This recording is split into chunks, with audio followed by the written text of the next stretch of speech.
Hello guys, నేను మీ Daniel Prakash. నిన్న episode చూస్తే నాకైతే మాత్రం చాలా అంటే చాలా ఇంట్రెస్టింగ్ గాను, ఒక ఎమోషనల్ బాండింగ్ అప్పుడే స్టార్ట్ చేశారా, లేదు అనుకుంటే ఇంకా ఏమైనా కొత్తగా మలుపులు తలుపులు ఉంటాయా ఏమనేది కూడా అర్థం కావట్లేదు. రోజుకో ట్విస్ట్ చూపిస్తున్నారు. నిన్న కామనర్స్లో దివ్య నిఖిత ఎంట్రీ చేసిన తర్వాత వాళ్ళ యొక్క భాగోతాలన్నీ నీట్గా బయట పెట్టారని నాకైతే అనిపించింది. ఒక కామనర్స్ని ఎవరైతే అగ్ని పరీక్షలో వైల్డ్ కార్డ్ ఎంట్రీగా ఒక పర్సన్ని లోపలికి తీసుకురావాలనుకున్నారో వాళ్ళు చెప్పిన ప్రతి ఒక్క ఒపీనియన్ని వీళ్ళు ముందుగానే డెవలప్ చేసుకున్నారా హౌస్ మేట్స్ అని నాకైతే అనిపించింది. శ్రీజ గురించి ప్రతి ఒక్కరు కూడా నెగిటివ్గా చెప్పడం, లైక్ ఏంటంటే ఇప్పుడు అనుషాకి శ్రీజకి జరిగిన ఆర్గ్యుమెంట్లో ఆమె చెప్పిన ప్రతి ఒక్క పాయింట్ వ్యాలిడ్గా నాకు అనిపించింది. ఎందుకంటే ఆడియన్స్ ఒపీనియన్ తోటి ఆమె నీట్గా స్ట్రైట్ అవే తనకి కొట్టినట్టు చెప్పినట్టు అనిపించింది.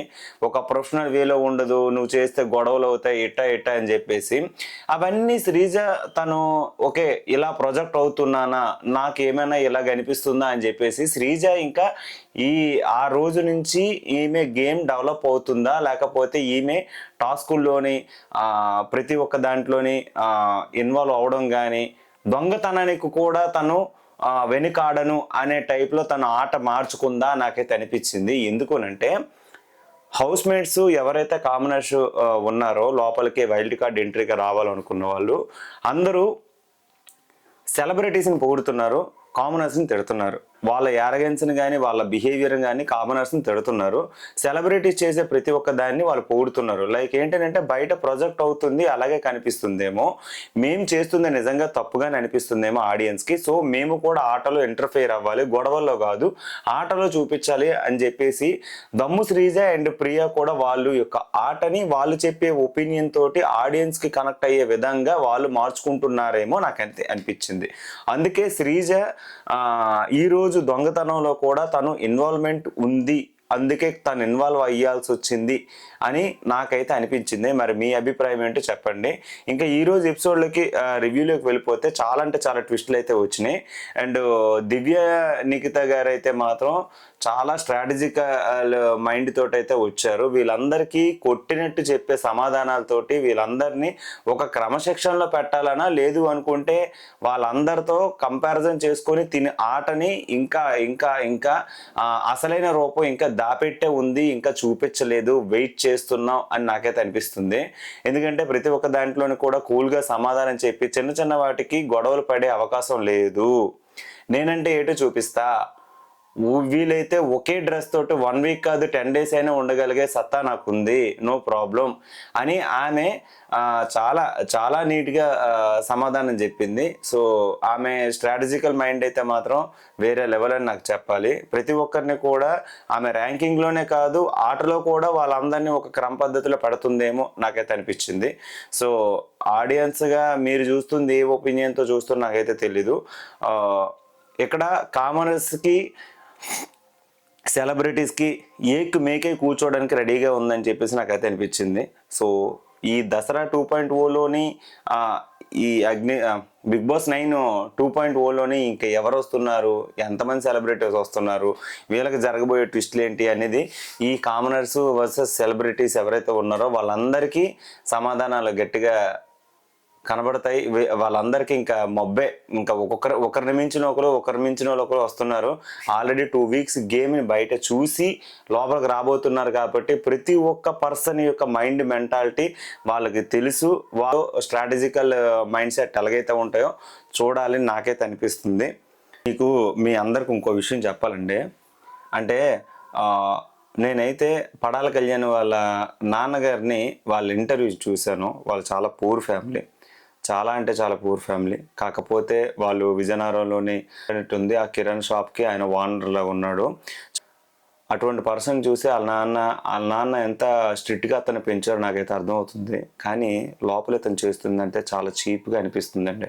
ఎవరైనా చెప్పండి, లేదు అనుకుంటే ఆ ఆడియన్స్ యొక్క తన ఫ్యాన్స్ నుంచి అయినా ఏదైనా ఆస్ ఫర్ మీ క్వశ్చన్ అని చెప్పేసి ఏదైతే ఉందో ఆ క్వశ్చన్లో రూపంలోనే మనోడికి చెప్పేటట్టు అయితే ఒక అర్థం ఉంది. నాకు తెలిసి దివ్య నిఖిత వీళ్ళందరూ చెప్పారు, అయినా మనోడు మారట్లేదు. తనూజ కూడా బ్రదర్ అన్నా సరే వినట్లేదు, దగ్గరికి వెళ్ళి చూడటం, సమ్ డిఫరెంట్గా బిహేవ్ చేయడం, ఈ అమ్మాయి కాకపోతే ఆ అమ్మాయి, ఆ అమ్మాయి కాకపోతే ఇంకో అమ్మాయి, ఈ అమ్మాయి కాకపోతే ఇంకో అమ్మాయి అనే టైటు మనోడు అమ్మాయిల చుట్టూ తిరగడం మానేసి ఆటలో తనకు ఏదైతే ప్యాషన్ని దేశం కోసం రక్షణగా ఉండాల్సిన మనిషి తీసుకొచ్చి బిగ్ బాస్ హౌస్లో తన యొక్క ప్యాషన్ ప్రూవ్ చేసుకోవాలనుకుని వచ్చిన వాడు ఇలా బిహేవ్ చేయడం చాలా అంటే చాలా వరస్ట్గా అనిపిస్తుందండి. అంటే ఏదో రూపంలో అట్లీస్ట్ నాగార్జున సారు దీని మీద క్వశ్చన్ చేసినా తప్పే లేదనిపిస్తుంది. ఎందుకంటే ఆయన గేమ్ పరంగా ఆయన చూడాలి కాబట్టి ఈయన చేసేది ఇదేనా నీ ప్యాషను, ఇదేనా నువ్వు చేస్తుంది, తను అంత బాధపడుతున్నా సరే నువ్వు ఎందుకు వెళ్ళి ఇబ్బంది పెడుతున్నావు, తనకిష్టం లేని పని నువ్వు ఎందుకు చేయించుకుంటున్నావు, అన్నీ ఇవి అవి అని అడగాలి. లేకపోతే చాలా చిరాకు అనిపిస్తుంది. ఎందుకంటే తను చేస్తుంది చూస్తే రేపు పొద్దున్న ఆర్మీ జవాన్ ఎవరైనా లేదు అనుకుంటే ఇంకెవరైనా ఇతనిలాగే ఇన్స్పిరేషన్ అయ్యి బిగ్ బాస్కి వెళ్ళాలని తన యొక్క ఆఫ్టర్ సర్వీస్ ఏదైనా ట్రై చేద్దామన్నా సరే ఇటువంటి క్యాండిడేట్ని చూస్తే వాళ్ళకి చెడ్డ పేరు వచ్చేలా కనిపిస్తుంది. సో దయచేసి అతనికి ఏదైనా చెప్పండి, అతని గేమ్ని బయటికి పెట్టమని చెప్పండి.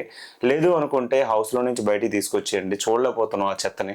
సో మనోడైతే మాత్రం ఫ్యామిలీని చూస్తే నాకు చాలా బాధ అనిపించింది, కానీ మనోడిని చూస్తే మాత్రం చాలా అంటే చాలా చిరాకేస్తుంది. ఎందుకు ఇలా బిహేవ్ చేస్తున్నాడో అర్థం కావట్లేదు. అమ్మాయిలతో పులిహోర ముచ్చట్లు పెట్టుకోవడానికి బిగ్ బాస్ హౌస్కి వెళ్ళాడా అని నాకైతే అనిపించింది. నేను నిన్నటి వరకు చెప్పింది ఒక ఎత్తు, ఈరోజు వాళ్ళ ఫ్యామిలీ ఇంటర్వ్యూ చూసిన తర్వాత వాళ్ళ డాడీ మాటలు విన్న తర్వాత నాకైతే అనిపించింది, నేను చెప్తున్నాను. అతని మీద నాకు ఎటువంటి గ్రజ్జు లేదు. నేను ప్రతి వీడియోలో పడాల కళ్యాణం అంటే నేను ప్రతి ఒక్కరి గురించి చెప్తున్నా, బట్ ఆడి ఏదో చెప్తున్న వీడియోలు అయితే అవి అలా వెళ్తున్నాయి అనేది నాకు తెలీదు. కానీ ఏంటిదంటే మనోడు చేసేది కంప్లీట్గా రాంగ్ అనిపిస్తుంది. దయచేసి ఏదో రకంగా నాగార్జున సార్ దృష్టిలో ఇది పడి ఆయన క్వశ్చన్ చేస్తే బాగున్నాం, బట్ అది టైం దాటిపోయింది, షూటింగ్ కూడా అయిపోయింది. నెక్స్ట్ వీక్ అయినా ఆయన క్వశ్చన్ చేయాలి దీని గురించి. నెక్స్ట్ సాటర్డేకైనా సరే ఇన్ కేస్ పడాల కళ్యాణ్ లోపల ఉండేట్టయితే నెక్స్ట్ వీక్ అయినా ఆయన క్వశ్చన్ చేస్తే బెటర్ అని నా ఒపీనియన్. మనోడు ట్యాగ్ని వాడుతున్నాడా లేదా అనేది నేను ఎందుకు చెప్తున్నానంటే, ట్యాగ్ను వాడుతున్నాడు. లోపల జై హింద్ కొట్టేటప్పుడు ఏదైతే ఉందో డ్రిల్లో మనం చేస్తామో ఆ డ్రిల్లో చేసేటప్పుడు ఒక రెస్పెక్ట్ఫుల్ మేనర్ తోటి జై హింద్ చెప్తాం కదా, అది డైరెక్ట్గా టీవీ లైవ్లో చూపిస్తున్నాడు. దాని మీనింగ్ ఏంటి, నేను ఆర్మీ జవాన్ని అని ప్రతి మందికి ప్రొజెక్ట్ చేసేటట్టు చూపిస్తున్నట్టు నాకు అనిపిస్తుంది. కామన్గా అంతమంది ఉండేటప్పుడు మరి వాళ్ళందరూ ప్రొఫెషనల్గా అందులో పవన్ కళ్యాణ్ ఫ్యాన్స్ ఉంటారు, ఎన్టీఆర్ గారి ఫ్యాన్స్ ఉంటారు, ప్రభాస్ గారి ఫ్యాన్స్ ఉంటారు. సంథింగ్ వాళ్ళకి ఓటు గ్రాపింగ్ కావాలని అంటే ఏదో ఒక చోట ఎవరో ఒక ఫ్యానిజం అయినా వాడుకోవచ్చు, వాళ్ళకి ఆ సత్తా ఉంది. కానీ ఇతనిలాగా ట్యాక్స్ వాడుకున్న లోపలికి వెళ్ళదు, ఇతనిలాగా లోపల ఉంటూ ట్యాక్స్ వాడట్లేదు. నాకైతే ఇది చాలా చిరాగ్గా కనిపించింది. అంటే టెలివిజన్ షోలో నువ్వు రెస్పెక్ట్ఫుల్గా ఇలా సెల్యూట్ కొట్టేటప్పుడు దానికి తగ్గట్టు ఆ ప్యాషన్ ఏదైతే చూపించాలనుకున్నావు అది చూపిస్తే, నేను నిజంగా చెప్తున్నా నీకు ఇచ్చే రెస్పెక్ట్ నేను ఎప్పటికీ ఇవ్వను. కానీ చేయాల్సినవన్నీ చేస్తున్నావు, లాస్ట్లో జై హింద్ కొడుతున్నావు, నాకు అది నచ్చట్లేదు. సంజన గారి మీద నాకు ఇది for the second time Sanjana గారి మీద కోపం వచ్చింది. ఎందుకనంటే దివ్య నిఖిత దగ్గర వచ్చారు, ఓకే, వచ్చిన తర్వాత నేను ఏదైతే ఎక్స్పెక్ట్ చేస్తానో దివ్య నిఖిత కూడా మోస్ట్లీ అదే చెప్పుంటారు. అంటే హౌస్లో బిగ్ బాస్ ప్రాపర్టీ ఏదైతే ఉందో, బిగ్ బాస్ ఇచ్చిన హౌస్ థింగ్స్ ఏవైతే ఉన్నాయో అవి దాపెట్టేసినా తప్పే లేదు.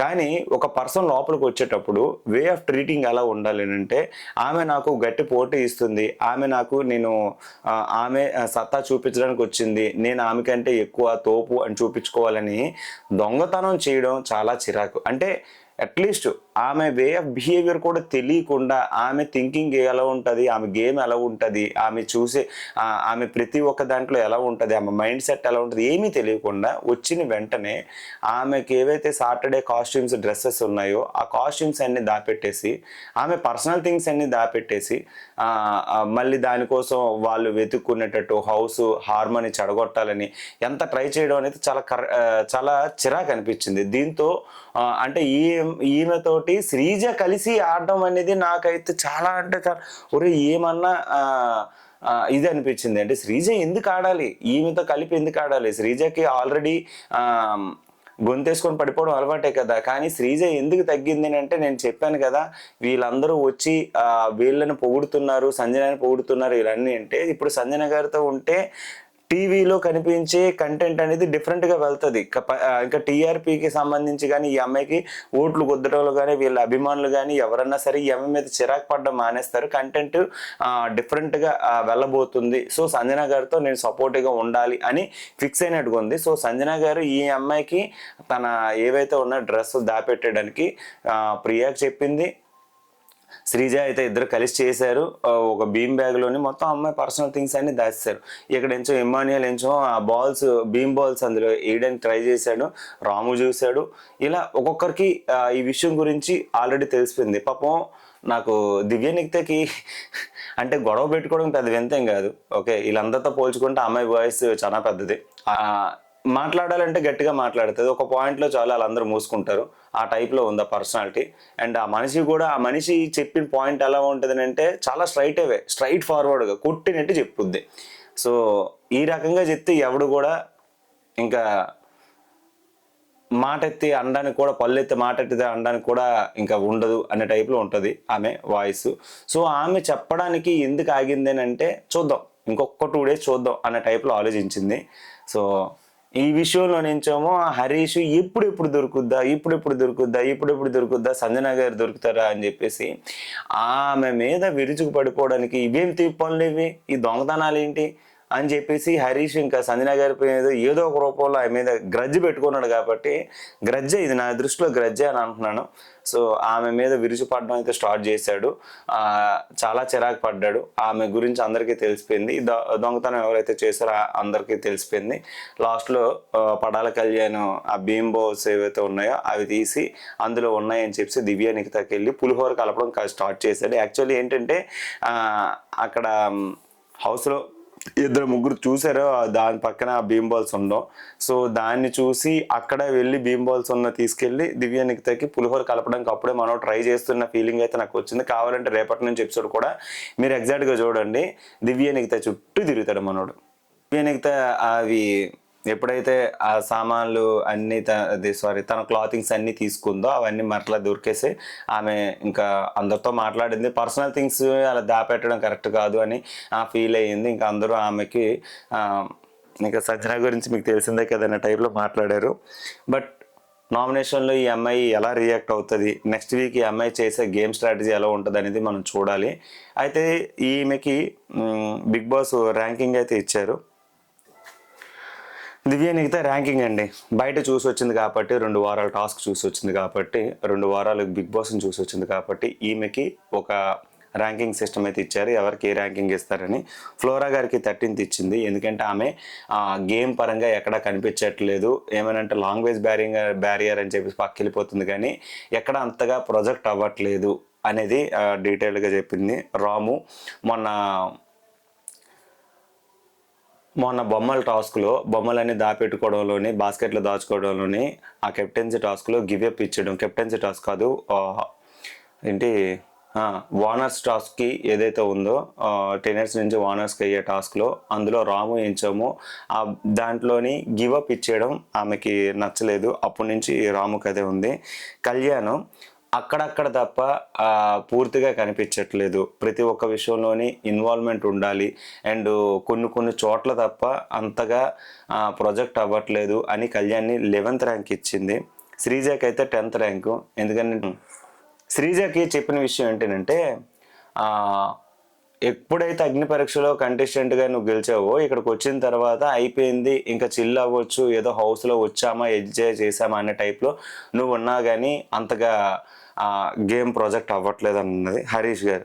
హరీష్ని కూడా అంటే ఏదో ఒక జోన్లో ఉంటారు, డల్ అయిపోతున్నారు, గేమ్ కూడా అంతగా కనిపించట్లేదు అని చెప్పింది.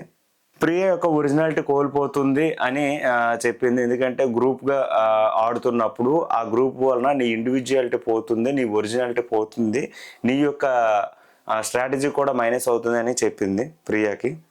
రీతుకి ఏంచమో లాస్ట్ టైము రంగు పూసే టాస్క్ ఉంది కదా, కెప్టెన్సీ టాస్క్, భరణి విషయంలోని అండ్ డిమాండ్ పవన్ విషయంలోని నువ్వు బయాస్డ్గా చేసావు. సంచాలకుగా నీకు ఎవరో ఒకరి మీద అభిమానం ఉంది, స్టాండ్ తీసుకుంటున్నావు కానీ అంత ఇది అవ్వట్లేదు. ఆ ఉద్దేశంతో నీకు 7th ర్యాంక్ ఇస్తున్నాను. అండ్ ఆ 2 టాస్కులు చూసి ఈమె సంచాలకుగా ఏదైతే చేసిందో ఆ బిహేవియర్ని చూసే చెప్పింది రీతుకి అయితే.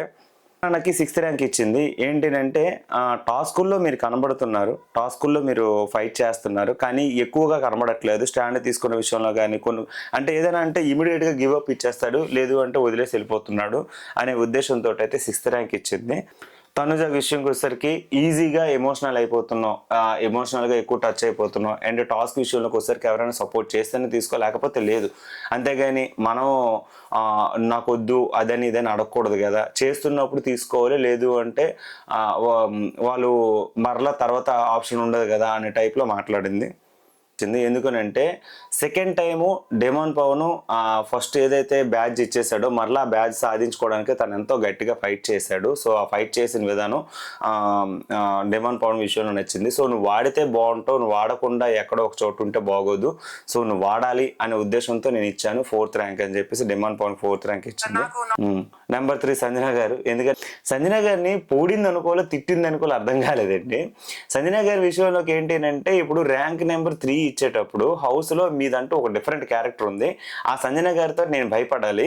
అండ్ మీరేంటంటే అవతల వాళ్ళకి నొప్పి తెలియకుండా పొడుస్తారు చూడండి, దాంతో నేను భయపడుతున్నాను, జాగ్రత్తగా ఉండాలి టైప్లో చెప్పింది. అంటే ఇది గేమ్ గురించి మాట్లాడింది దానికంటే సంజన గారి దగ్గర ఉన్న ఒక క్యారెక్టర్ ఏదైతే ఉందో ఆ క్యారెక్టర్ ఒకటి చాలా అమ్మాయికి చాలా సంజన గారిని ఒక స్టేజ్కి తీసుకొచ్చింది. దానివల్ల ఆమె ర్యాంక్ 3లో ఉందని ఈమె చెప్పిన విషయం నాకు అర్థమైంది. మీకు ఆ థింకింగ్ కెపాసిటీ ఉంది. ఎమాన్యుయల్ విషయంకి వచ్చేసరికి గేమ్లో ఆడుతున్నావు, ఎంటర్టైన్మెంట్ ఇస్తున్నావు, థింకింగ్ చేస్తున్నావు, ప్రతి ఒక్క విషయంలో కూడా ముందు ఉంటున్నావు. సో అందుకే నేను 2nd నెంబర్ ఇస్తున్నాను. భరణి గారికి అయితే మీ గేమ్ నేను చూశాను. అండ్ మొన్న మీ ఇమాన్యుయల్ని మీరు ఆపిన విధానం చూస్తే నాకు భయం వేసింది. సో మీరైతే ర్యాంకింగ్ ఫస్ట్లో ఉంటారు. సో మీరు ఆడింది ఇంకా కనబడాలి అనే టైప్లో మాట్లాడింది. కెప్టెన్సీ టాస్క్ వచ్చేసరికి దివ్య నిఖితని మరలా ఆమెనే సెలెక్ట్ చేయమని చెప్పారు. ఆమెతో పాటు ఒక 5గురిని సెలెక్ట్ చేసుకున్నది. ఆమెతో కలిపే 5గురు. అందులో సంజన గారిని పక్కన పెట్టింది. సంజన గారు ఆల్రెడీ కెప్టెన్సీ చేశారు. ఇలా ఒక్కొక్కరికి ఒక్కొక్క రీజన్ అయితే చెప్పింది. కానీ ఇందులో లాస్ట్లోని భరణి గారు అండ్ ఎమాన్యుయల్ గారు ఉన్నారు. ఎమాన్యుయల్ని అయితే కెప్టెన్ అయితే అయ్యాడు. ఈ టాస్క్ ఏంటంటే బాల్ ఆల్రెడీ మనం ప్రతి ఒక్క టాస్క్లో కూడా చూసాము. బాడీకి స్ట్రాప్స్ అయితే ఉంటాయి. ఆ స్ట్రాప్స్ మీద ప్లాస్టిక్ బాల్స్తో కొట్టాలి. ఆ బాల్ అనేది అంటుకుంటే ఎన్ని అయితే ఉంటాయో ఆ పర్సన్ రౌండ్ బయటగా వెళ్ళిపోతాడు. కానీ రౌండ్కి రూల్స్ మారుస్తూ ఒకరి మీద ఒకరు కొట్టుకునే ప్రయత్నం చేయొచ్చు, ఒకరి మీద ఒకరు అంటించుకునే ప్రయత్నం చేయొచ్చు, ఒకరిని సపోర్ట్ చేయొచ్చు, ఒకరిని ఎలిమినేట్ చేయొచ్చు. ఇదంతా హౌస్ మేట్స్ చేతిలో ఉంటుంది. కాబట్టి ఈ రకంగా ఎమాన్యుయల్కి అందరూ సపోర్ట్ చేయడం వలన ఎమాన్యుయల్ అయితే మాత్రం టాస్క్లో గెలిచి కెప్టెన్ అయితే అయ్యాడు. తర్వాత ఈ టాస్క్లో అయితే మాత్రం కెప్టెన్కి సపోర్ట్ చేయడం అనేది అందులో ఫెయిర్ మనం కౌంట్ చేసుకోవాల్సినంత అవసరం లేదు.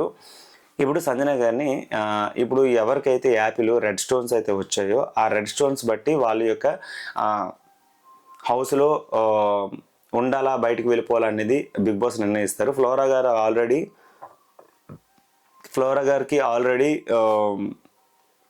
ఇది వచ్చింది కాబట్టి ఇమ్యూనిటీ టాస్క్ వచ్చింది, ఇమ్యూనిటీ పవర్ వచ్చింది కాబట్టి ఫ్లోరా గారు వెళ్ళట్లేదు. సో రిమైనింగ్ ఈ రెడ్ స్టోన్ వచ్చిన వాళ్ళు ఎవరైతే ఉన్నారో వాళ్ళని సెలెక్ట్ చేయండి అనేటప్పటికి సంజన గారిని తీసుకున్నారు. అంటే వీళ్ళందరూ ఎవరైతే ఉన్నారో వీళ్ళందరూ కలిపి నిర్ణయించాలి. రెడ్ సీడ్ వచ్చిన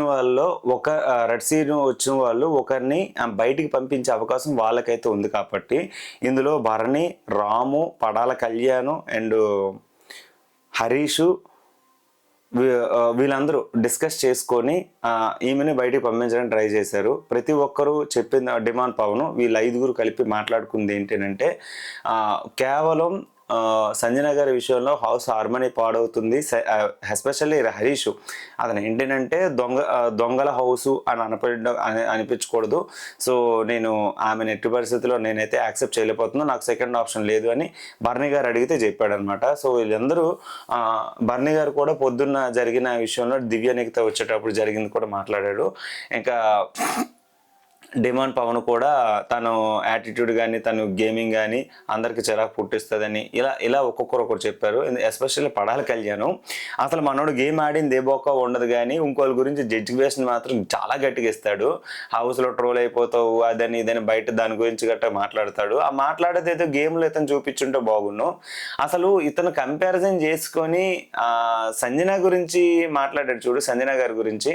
అది మాత్రం మన పడాల కళ్యాణ్ మాట్లాడితే నాకు చాలా నవ్వు వచ్చింది.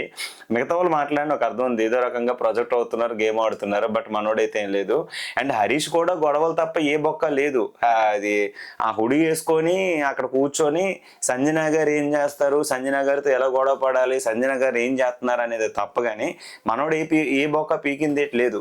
మిగతా వాళ్ళు అయితే పర్వాలేదు, అందరితో కలిపిగట్టుగా ఉంటున్నారు, ఇది ఉంటున్నారు. మన హరీష్ ఏంటంటే దొంగల మూటకి నేనే రాజు అన్నట్టు ఎక్కడో కూర్చుంటాడు అలాగా ఆ హుడీ వేసుకొని. ఫస్ట్ ఆఫ్ ఆల్ ఆ హుడీ వేసి చూస్తేనే నాకు చిరాకు వచ్చేస్తుంది. ఎందుకు అంత అంటే గుండెని అందరికీ తెలిసిన తర్వాత కూడా మరలా దాన్ని కవర్ చేసుకోవాల్సినంత అవసరం ఏముంది? సంజన గారు వెళ్ళిపోతుంటే వీళ్ళందరూ కలిపి సంజన గారిని ఎమోషనల్గా హర్ట్ చేశారు. సో అంటే ఆమె వెళ్ళిపోవడానికి రెడీ అయిపోయింది. సో ఇమానియల్ కూడా ఎమోషనల్గా హర్ట్ అయిపోయాడు, చాలా బాగా ఏడ్చాడు. మ్యాటర్ ఏంటంటే సంజన గారి గేమ్ ఇమానియల్కి తప్ప ఎవరికి అర్థం కాలే. ఇమానియల్కి తప్ప సంజన గారికి తప్ప ఇమానియల్కి తప్ప సంజన గారి గేమ్ ఎవరికి అర్థం కాలేదు. సో ఇమానియల్ చాలా ఎమోషనల్ అయ్యాడు. సో ఆమె బయటికి వెళ్ళిపోతుంటే ఏడ్చాడు. కానీ హరీష్ అయితే మాత్రం ఎలా కనిపెడుతుందో నాకు అర్థం కాలేదు. ఆమె అక్కడికి వెళ్ళిపోదు, సీక్రెట్ రూమ్లో ఉంటుంది, ఎవరు చెప్పాడు అంత ఎమోషనల్ అయిపోతున్నది అనే టైప్లో మాట్లాడే. అమ్మ ఏమన్నా గెస్సింగ్ చేసేవారా గుండు? నాకైతే మాత్రం నవ్వు ఆగలే. అంటే అందరికీ అనిపించి ఉంటుంది, మరి హరీష్ ఒకటే బయట పెట్టాడు, మిగతా వాళ్ళకి ఎందుకు బయట పెట్టలేకపోయారు అని అంటే కొన్ని ఉంటాయి కదా బిగ్ బాస్ యొక్క రూల్స్. కొన్ని ఆ రూల్స్కి తగ్గట్టు మనం ఉండాలి, ఆ రూల్స్ని మనం ఇది చేయకూడదు. మేబీ ఆ రూల్స్కి మనోడు అగెనెస్ట్గా మాట్లాడుతున్నాడని నాకైతే అనిపించింది. సో మేబీ వాళ్ళకి ఫ్రీడమ్ ఉండొచ్చు, అలాగే లేదు మనోడు గెస్ట్ చేసింది మిగతా వాళ్ళు ఎవరు గెస్ట్ అయిపోవచ్చు, ఇది జరిగింది. సంజన గారు ఇవన్నీ చూస్తున్నారు. ఇక్కడ లాస్ట్ ఏమో నాకు తెలిసి బిగ్ బాస్ సీజన్ 5లో అనుకుంటా సీక్రెట్ రూమ్, తర్వాత ఇంకా ఒక సీజన్ ఉంచారు, తర్వాత ఇప్పటి వరకు సీక్రెట్ రూమ్ అనేది రాలేదు.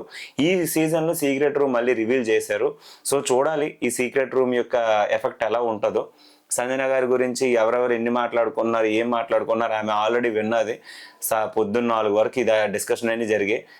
అర్ధరాత్రి ఈమెని బయటికి పంపించేసి ఒక సీక్రెట్ రూమ్కి అయితే పంపించారు. సో చూద్దాం ఈ సీక్రెట్ రూమ్ యొక్క కథ ఎక్కడి వరకు వెళ్తుందో చూద్దాం. Thank you.